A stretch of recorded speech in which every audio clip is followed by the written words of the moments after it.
Now, it is a proven statistic that 15% of Canadians suffer from insomnia. However, there is help out there, and it doesn't necessarily need to be medication. Joining me now, Judith Davidson, author of Sink into Sleep and Clinical Psychologist and Researcher. Good morning. Good morning. How are you? I'm very well, thanks. Good. Let's start with briefly explaining what is insomnia.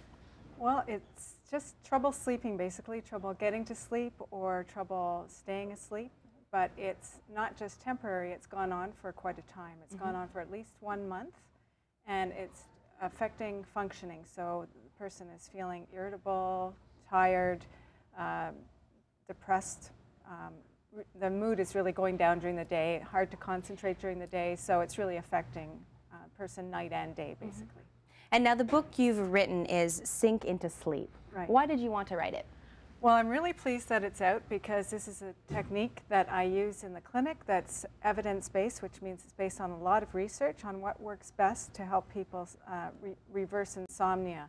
So it's a set of techniques I use in the clinic, and I transferred it to a book so people can do it at home, because we don't have access to this treatment in Canada.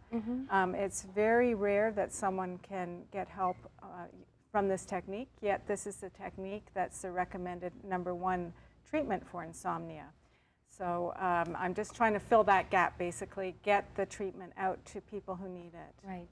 And now I'm sure this is very difficult to convey in only a few minutes, but what are some of the treatments that are explained in the book? Well, the book is based on a group of techniques that together are called cognitive behavioral treatment for insomnia. And one of the main techniques is logging your sleep using what we call a sleep diary. And then based on that, you design a bedtime and a rise time for yourself that really consolidates sleep, that gets your sleep very, very solid and uninterrupted. So that's one of the main techniques. It works with the body's own natural sleep drives to uncover those and let those work to give you a very solid sleep. Okay, so that diary that you were mentioning is all included within the book. Yeah, I have different forms so you can track your sleep. It looks big, but actually it only takes a few minutes each morning to fill it out, to see what your sleep is like now, and then see how your sleep improves with the techniques. So now, in your opinion, is medication to address this issue something that you think should be a last resort, or something that people should be avoiding completely? Well, medication, there are very different types of medication for insomnia, but in general, medication can be useful in the short term. Like if you have something that you have to be alert for and you need to sleep tonight, sleeping medication can be helpful. But for the long term, after about 1 month, medications become less effective, and this technique goes on and on. It helps you for the long term, basically. And people have been studied up to 2 years, and it's still effective. People are still sleeping well 2 years later. Is insomnia reversible? Definitely, definitely. Yes, with these techniques, yeah.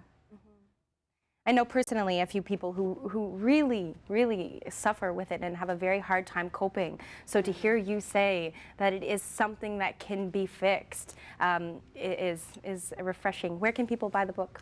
It's at Amazon, and I'm having a book launch tomorrow at Books on Beechwood from 11 to 1. I'm going to be there signing books, and so people can come to that bookstore and get it there. I also have a website, sinkintosleep.com, and it has links to various places you can get it. Okay. Yeah. Judith, thank you very much for coming in this morning, and You're thank welcome. you for bringing your Thanks, technique to Canada. I can only hope that that this is taken further than just the pages of your book and practiced, so people can get that help, apart from medication. Yeah, that's my hope too. Thanks, Sarah.